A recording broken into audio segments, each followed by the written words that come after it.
สวัสดีค่ะแม่สวัสดีค่ะสวัสดีค่ะสวัสดีพี่น้องพ้องป่ายสุขุสุขคนค่ะ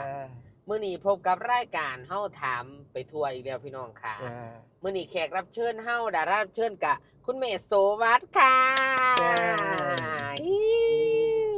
แม่แนะนำตัวก่อนค่ะสวัสดีค่ะก่อนแม่ สวัสดีค่ะดิฉันชื่อฉันชื่อหยังล่ะชื่อนางสุวัสดิ์นางโสวัสดิ์นามสกุลพ่อแม่นางสกุลโคกยัสุภูมิค่ะอายุ อายุ84เออเป็นสาวหยังแม่ เป็นสาวนี่เอ้าเอา เป็นสาวหยังเป็นสาวสุวัสดิ์สาวหยังสาวประเภทหยังสาวประเภทสอง สาวประเภท2จ้านะคะอยู่คำขวัญประจำของเราก็คือเอ่อท่าอย่างก่อฝายบ้านน้ำใสทางไปต้นตาลโสวัสดิ์คู่บ้านถิ่นฐานพรเจริ จ้า ญ เออ มื้อนี้พบกับคุณแม่โสวัสดิ์อีกแล้วพี่น้องค่ะ จ้า มื้อนี้สิมาเว้าเรื่องประวัติความเก่าความหลังเนาะแม่เนาะ จ้า ความเก่าความหลังสมัยคุณแม่ย้ายมาอยู่บ้านโคกแต่กี้คุณแม่อยู่บ้านหยัง บรรทัดสวงค่ะ ท่าสวงอำเภอหยังคะ อำเภอทุ่งฝนจังหวัดอุดรอำเภอตุงฝนจังหวัดอุดรธานีพี่น้ จ้า องอยู่หันได้จักปีก่อนสิย้ายมาอยู่บ้านโคกอุดมเฮา อันโอ้ยตั้งแต่พ่อแม่เกิดอยู่หัน เกิดอยู่หัน จ้า อยู่หันอายุเท่าใด อยู่หันแม่นบ่ อยู่ได้จักปีบ้านท่าสวง ฉันนี่บ่ จ้าคะ อัน3เกิดมาได้32 ปี อ๋อ มันนี่ก็จังได้ย้ายมาอยู่นี่ โอ้ยอยู่บ้านท่าสวงนี่32 ปีใช่ไหมคะ จ้า 32 ปีเนี่ยเฮาสิมาเว้าเรื่องความเก่าความหลังตำนานที่เกิดอยู่บ้านทาสวง ในระยะเวลา 32 ปี วันนี้จะย่นให้คุณผู้ชมได้ฟังนะคะแม่ จ้า ค่ะ คุณแม่พ่อแต่จำความได้อยู่บ้านทาสวงนี่คุณแม่เป็นกระเทยเลยบ่ เป็นมาแต่มื้อเกิดจ้า เป็นมาแต่มื้อเกิดเล เอย อคันแม่นเกศสินออกก็ฟ้าวไปนุ่ง ฮะ นุ่งสินแม่ สินแม่ นุ่งสินแม่ จ้า โอ้ อยากจะน้อยๆพวกนุ่งสินเป็น จ้ะ อายุเท่าใดตอนเฮาจำความได้เลย อายุเท่าใดแบบกำลังเริ่มนุ่งสินแม่น่ะจักขวบจักปี อัน11 12 โอ้ นี่ล่ะ 11 12 ปี จ้า แล้ว 11 แบบเริ่มผมยาวนี่ตอนอายุจักปีผมคุณแม่เริ่มยาวลงมานี่ อันเริ่มยาวกันถ้าผู้หลังตั้งแต่อัน ได้ใส่ ออกมาแล้วก็จงมาเลย โอ้ก็คือจงผมยาวมาตลอด เพื่อพรบ่พุ่มตัดก็บ่ตัด พอเอิ้นว่าบักหลาคืออีหลา ชื่อว่าจอย เฮ้อ ชื่อว่าจอย ไผชื่อจอย ฉันนี่ล่ะ เอ้าตอนน้อยๆนี่พอเอิ้นว่าจอย ก็จอยเบิดทุกคนนี่ล่ะ เอิ้นนางจอยคือบักจอย ใหญ่กว่ามื้อนะบักจอยอะนะ ชื่อว่าจอย ชื่อว่าจอย จ้า อันคุณแม่บัดทีนี้ชื่อว่าจอยแม่นบ่อยู่บ้าน จ้า บัดทีนี้อันมีชื่ออีหลีบ่ชื่อเล่นนี่แม่ว่า ชื่อ จัง หวา ฮะ ชื่อหวา ชื่อหวา จ้า โอ้ชื่อว่าบักหวาบ่แม่ เออ โอ้พ่อเอิ้นบักหวา เออ แล้วบัดนี้วัดมาแต่ไสบัดนี้ ว่าแต่ก็เข้าโรงเรียน โอ้ คน เข้าโรง ไทย เรียน ใหม่ ก็เลยชื่อว่าวัด จ้า โอ้แต่ก่อนชื่อว่าหวา จ้า พี่น้องค่ะบัดทีนี้ มึงเด้อข่อยไร เออ อันค่า อืม พิลาจันดา อืม หวา อืม อันหน้า อืม เวน อืม เด้ โอ้6 คน โหโคตร พี่น้อง จ้า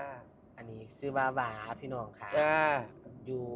บ้านทาสวงอำเภอทุงฝนจังหวัด จ้า อุดรธานี จ้า บัดนี้ก็หาอยู่หากินอยู่จังซั่นบัดนี้ เออ เฮ็ดอีหยังประกอบอาชีพอีหยังแม่สมัยหั่น อันไปหน้าตื่นขึ้นมากับไปหน้าประเดกอิหยังเต็มอยู่อัน เออ เต็มตารางมีไงอัน เออ อันคอยน่ะ หาอยู่หากินแบบอีสานบ้านเฮา นึก ว่าเถาะ ป่าเนาะป่า โอ้ หลายเถ โอ้ ไปจังไดมีแต่หวยบ้านเก่าอัน เออ หน้าคอยป่ายกสะดุ้งคือแตกผ่าปุ๊บ เออบ้านมันติดน้ำสงครามเด้อพี่น้องบ้านทา คัน ส ไป วง บ้านไปหน้าคอยไปเบิ่ง อืม เจ้านี่สะอ่อน ครับ หน้าคอย กระตึกสะดุ้งเฮ็ดหาอยู่หากินบัดนี้มา ตอน แบบ อยู่ ว่า หั่น คุณแม่นี่แบบว่าอยู่ ใส่ โดย จันทร์ เอ้า ใส่จันทร์อีพอใส่จันทร์ประหยัดมันสิย้ายจังตู่ก็บ่เอา เออ มันถือมาดูก็ย่านมันปาก ค่ะ ปลาดุกข่อยก็ให้เพิ่นไปเอามีแนวส่วนมีแนวส่วนเอาอยู่ ค่ะบัดทีนี้คุณแม่แบบว่า โดยที่เฮาว่าเป็นสาวประเภท2เฮาใช้ชีวิตอยู่จังไดแบบคนมองว่ามันแปลกบ่ในสมัยนั้นแหมมีจักคนเบิดบ้านน่ะมีสาวประเภท2มี จัก ผู้ คน เดียว มีผู้เดียว มีแต่ข่อยผู้เดียว แล้วเฮารู้สึก ถ้างั้น แปล บ่ ก มีเด็กน้อยเด็กๆก็บ่มี เออ ขึ้นโป่งขึ้น ค่ะ มีแต่ข่อยผู้เดียว คุณแม่โสวานี่รู้สึกแปลกบ่อยู่ในบ้านแปลกบ่ เอ้ยบ้านก็มันดูดีแต่เด้ออัน โอ้ ดึกดื่นเที่ยงคืนก็บ่ว่าก็นอนม่วน แต่ม่วนอย่างเดียว จ้าทุกข่อยเข็นฝ่ายเนาะ โอ้ เข็นฝ่ายแล้วบัดนี้ก็ผู้บ่าวแหน่เฮียนข่อย ค่ะ จนเต็ม ไทบ้านไทเมืองเอิ้นว่าจังไดเอิ้นคุณยายโสวัสดิ์ว่าจังไดตอนอยู่บ้านท่าสวง ชื่อวัดนั่นล่ะ ก็เอิ้นว่าวาดสาววาด เออ ผู้บ่าวก็หลาย แต่ ผู้บ่าว โอ ก็ ด หลาย โอดพี่น้องหลายตำนาน อืม อยู่บ้านท่าส ข่อ วย ง ย่านผู้ชายเด้ เอาบัดทีนี้ในระยะ 32 ปีนั้นมีผู้บ่าวบ่ มี คนแรกผู้บ่าวคนแรกนี่ชื่อว่าจังได ชื่อว่ามี ชื่อว่ามี เออ คุณยายโสวัสดิ์นี่อายุเท่าใดตอนที่มีผู้บ่าวคนแรก 18 ปี 18 ปี จ้า แสดงว่าถูกเปิด ไป ซิ่ง เข้าล่ำน้ำกันเอากันน่ะ เอากัน จ้า ชื่อว่ามีบัดนี้ถูกเปิดซิ่งแม่นบ่ จ้า เปิดซิ่งนี่หมายความว่าหยัง อัน เนี่ย บ่สิก็เป็นว่าสิอันนี้ก็เอากันอันก็ฝึกว่านา เออ อันบัดนี้ไปอันล่ำน้ำกัน เออ บัดนี้มันว่าอันขั้นสิอันขั้นสิลงหน้าหันอันก่อยจังสิมาเอิ้นเอา เออ มันยังมื้อแรงมากกว่าก็ใต้ตะเกียงเนาะ ถ้ากินใต้ตะเกียงใต้กระบองเนาะมันบ่มีไฟฟ้า เออ ใต้แล้วบัดนี้มื้อใดก็ว่าสิมาอันนี่ไปเลี้ยงควายสิก็ไปพบกันก็นัดกัน นัดพบกัน ยังบัดนี้ก็ยังมื้อแลงก็สิไปหาเด้อเจ้าเฝ้านอนใต้ตะเกียงไว้ก็ใต้ตะเกียงไว้ก็นอนดิน เออ พ่อก็นอนอยู่ฝุ่น เออบัดนี้นัดพบกันสีกันบ่ บ่ที่โหย่านเด้ บ่เสียดอก บ่โอ้เสียคนนี่ก็เว้าซื่อเด้อ แล้วบัดนี้ถูกเปิดซิ่งครั้งแรกนั่นอยู่ไส อันบัดนี้มันว่าอันคั่นยามลงหน้าก็สิมาเอิ้นเอาไปนอนหน้าพุ่น เออ มันว่ายามสิอันลูกกาดำหน้า เขามาเอิ้นบ่บัดนี้ อันบัดนี้นัดมื้อนั้นมื้อนี้บ่มาก็ซักกันดิ ฮะ ก็ซัก โอ้ผู้ชายนัดว่าคันยามลงหน้านี่สิมาเอิ้นไปอยู่นำ เออ คือเขาสิมาขอแม่นบ่ เออ บัดนี้ทา เออ ทาข้อง เอ เขา อบัดนี้ข้อยก็เลยซัก เอาซักเฮ็ดหยัง คือทอดเขาเนาะ อันนี้เว้าซื่อเด้อก่อนอันบัดนี้ก็ซักแล้วอันพ่อก็ว่าไปหาอื่นหมอถามมันไล่ เอาเอิ้นหมอทำให้หยัง มันไล่ เอาไล่เฮ็ดหยัง เอาปอบมาปอบก็ปอบวันนี้เอาไฟเอาบานไฟเสียบแล้วมันก็หายโตก็ย่าน โอ้แบบว่าอันคิดฮอดผู้ชายหลายก็เลยซัก เออ พ่อก็เลยมาปอบเขา เออ ก็เลยไปเอิ้นหมอทำ เอ มา อ เขาเฮ็ดจังไดบัดนี้หมอทำ เขาก็เอาอันบานไฟต่ำน้ำสีเลน้ำทองน้ำใสไปก็กระหายแล้วเนาะก็ ให้ ย่าน กว่าเก่าอีกบัดนี้ มันก็ห้อง คนก็ว่าแม่นปอบ บัดนี้ ห้องจะได้สาธิตดูแม่แต่เขาเฮ็ด อันนี้ สาธิตเฮ็ดเบิ่งแหน่มันเป็น บัดนี้ก็กระหายก็ห้องขึ้น เออ บัดนี้ก็ว่าไรยังมื้อเช้ามันก็ผูกคอตอเขน โอ้ อือ สรุปว่ากระเทยกินฮอดผู้ชายแต่ว่าผู้ แต่ เฒ่าว่า แต่กี่ขึ้นมาคนมันมากหลายเด้เนาะดี บ่ น้ แม่น อย เป็น เนาะ แต่เจ้าบ่ บ่เลวเป็นไรเขาก็ขึ้นฮอดก่อนคือกัน บ่ เออ บัดที่นี่เปิดซิ่งกันยามใดได้กันยามใด มันทั้งไข่ทั้งหนา เอ้า วย่านเขาข้างกระต่ายจุลาดกัน เอาย่านตอนเปิดซิ่งแม่นบ่ หมู่ย่าน ย่านแม่นบ่แม่ ก็บ่ให้ใกล้3-4 5มื้อพวกผมจะ โอ้ไปอยู่นํกันแล้วก็ เออก็หน้าจนเลว ม หน้าซ้ำนี่ซ้ำสะใดพุ่น เป็นเด็กน้อยย่านเนาะแม่เนาะ ใต้ตะเกียงลูกกา ค่ะอยู่บัด ไปอยู่น้ำเพิ่น เออ ไปอยู่น้ำปู เออ สิว่าเฮียง โอ้ปู่เฮียง เออ ก็คือไปอยู่น้ำเขาเลยแม่นบ่นี่ ไปอยู่ หัวคนแรกเฮานี่ บัดนี้พอแล้วไปเว้าเอาคันมึงมาไปน้ำปูหน้าถึงทงเดียวกูสิบ่ให้มึง พอเฮานี่แม่นบ่ เออ ไป พ หา อ เอิ้นเฮากลับคืนมา เออก็เลยกลับขึ้นมา แม่เลยถิ่มเขาเลย ก็บ่กะก็บ่ทีมมันก็มาอยู่นำคือเก่า โอ้ มาแล้วมันก็มาส่งแล้วพอเลย อันว่าให้คืนเมีย เออ บ่มีผู้อยู่นำพอ เออ มีแต่พ่อกับบ้านหนึงเนาะ เออ แล้วกี่ก็ไปอยู่นำเขา ค่ะก็คืนมา อืม ก็เลยได้มูลอยู่แม่นบ่เพิ่นปั่นให้อยู่แม่นบ่ แต่ พอเจ้า ก็ให้ โอ้เพราะว่าเฮาคืนมา หน้า12ไร่เพิ่นให้ ได้ ก็ 12 ก็ขายให้ผู้ใหญ่สุข ขายจักบาท ขายอัน60,000 ขายโหมือ เออ ขายแล้วก็เปย์ผู้ชายเบิดเลย บ่ล่ะก็นั่งเฮียนน่ะเดี๋ยวก็ซื้อเฮียนไว้ โอ้เฮียนหลังนั่นน่ะ กับที่นั่นดิ โอ้ ขายหน้ามันซื้อ อ เฮี ยู่ ยน ที่อยู่ผีจงได้พี่ เออ กูบอกก็ซื้อ2หม่องผมว่า นี่พี่น้องอันนี้คือเว้าอยู่บ้านโคกนี่มาซื้ออยู่บ้านโคกแต่ว่าตอนอยู่บ้านท่าซวงตะกี้แม่คือว่าอันไปเลี้ยงกล้วยให้ผู้ใดก็แม่ เลี้ยงกล้วยให้โอ้เลี้ยงงัวให้ เลี้ยงว่าบ่ ไอ้ผู้เฮาเฮียนเฮาไปนี่ ซื้อมาหยัง เฮียนเฮาไปซื้อว่าพ่วงซื้อว่าอันนั้นดิ โอ้ อันเซี่ยวหั่นดิ ค่ะเลี้ยงงัวจักตัว 60ตัว บัดนี้เป็นไรคือบางว่าอะไรงัวเขาตกน้ำ การงัวมันไล่เชิงกัน เจ้าเฮ็ดจังได๋ มันไปตกน้ำ ก็บัดนี้บักขอยไปพ่อ เออ หอยว่างัวตายดิมันตกน้ำว่าซั่น เออ ก็ไปเอาขึ้นมาก็ปาดแล้วก็เจ้า ขายบ่ ปาดขายยา ผู้ใดละเฮ็ดงัวเขาตกน้ำ ท้อง เจ้า เต็มเอาก็ไปเลี้ยงก็บ่อยากว่ามันสิตกบ่ตก ก็เบิ่งซื่อก็บาดแต่มันอยู่ก็เอา มันไล่สิเชิงกัน แตกบึ้มมันนี่ก็อันตกน้ำแล้วบัดนี้ลูกเต็มท้อง ลูกงัวน่ะ อื้อ จักตัว ลูกตัวเดียว โอเคว่ามัน12ตัว บ่ ลูกมันตกบัดนี้ก็บา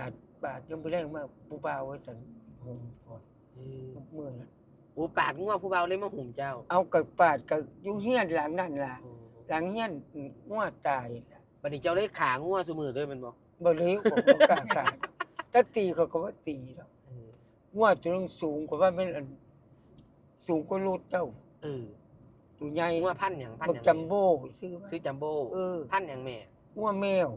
ฮะ งัวแมวใหญ่ บ่ เฮ้ยตัวบักใหญ่พึ่งวึ่งก็เป็นข่อยว่าย่านมันโหเห็นข่อยมันก็เล่นมาเลียมาดู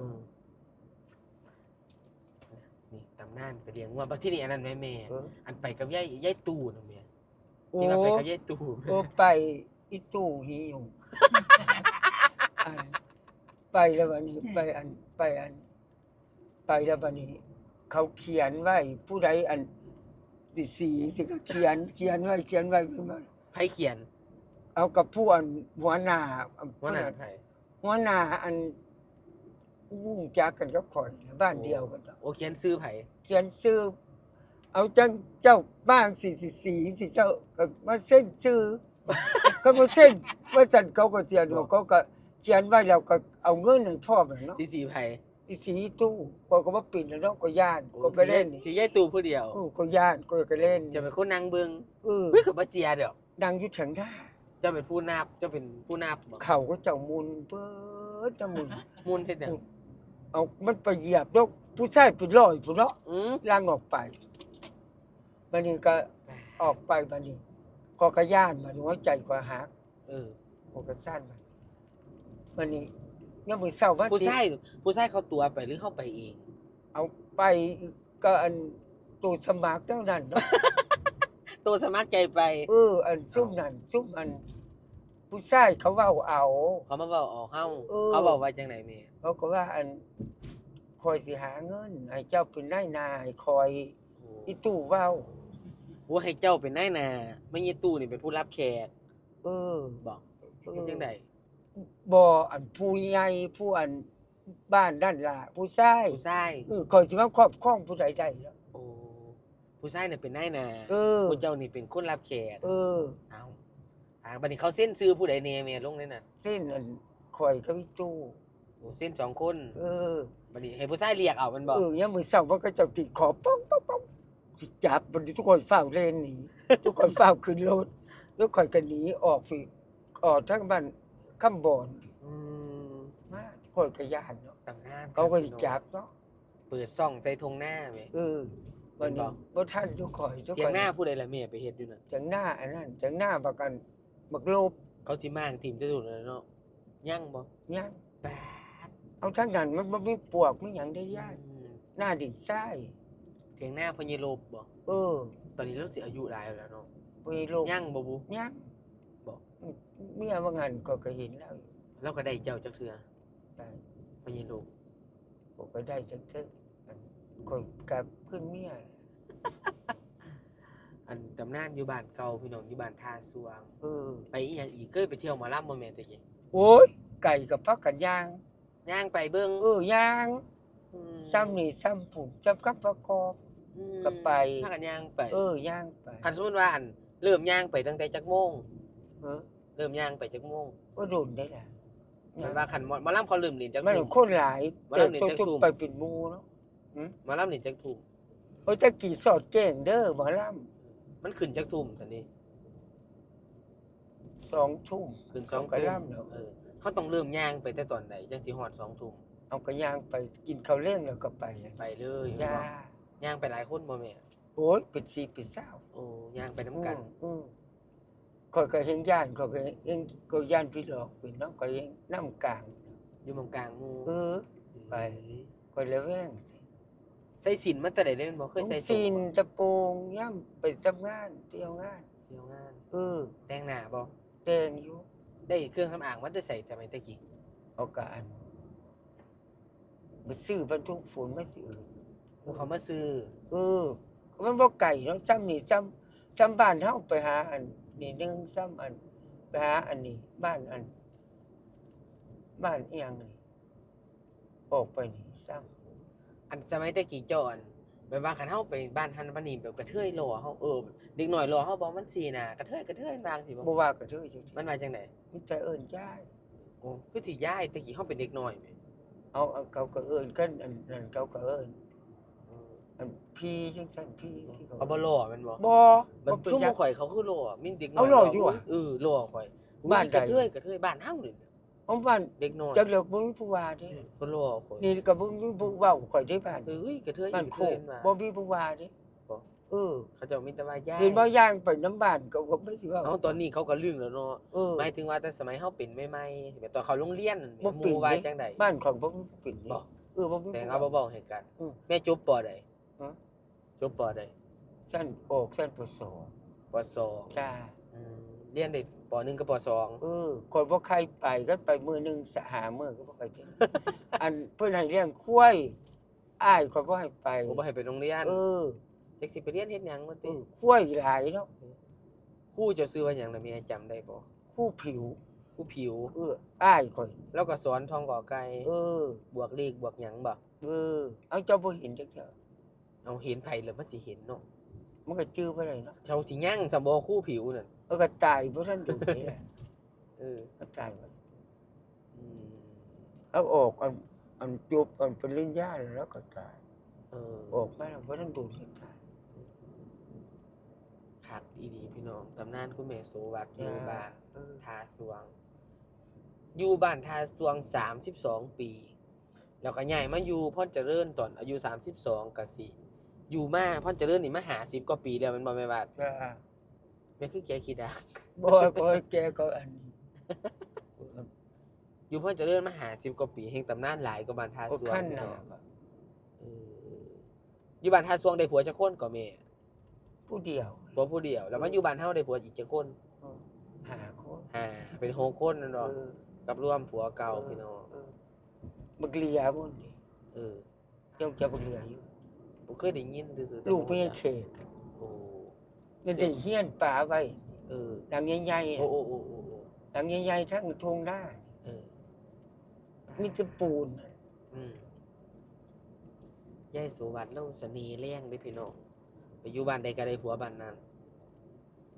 มีแต่ผู้นำมีของดีมันบ่แม่ บ่ล่ะ นี่ มีหยังล่ะ เสน่ห์เฮาอยู่หม่องใดคั่นฮะ จะมีไก่น้ำขาล่ะ ช่างหานอกขาแม่นบ่ก็ว่าซื้อบ่จ้า เสน่ห์อยู่แต่งามค่ะ เออ เอาพี่น้องคลิปนี้ก็สำนิซะก่อนเนาะแม่เนาะ ขอบคุณพี่น้องแม่ จ้า ขอบคุณค่ะ จ้า บ๊ายบายปิดไปแม่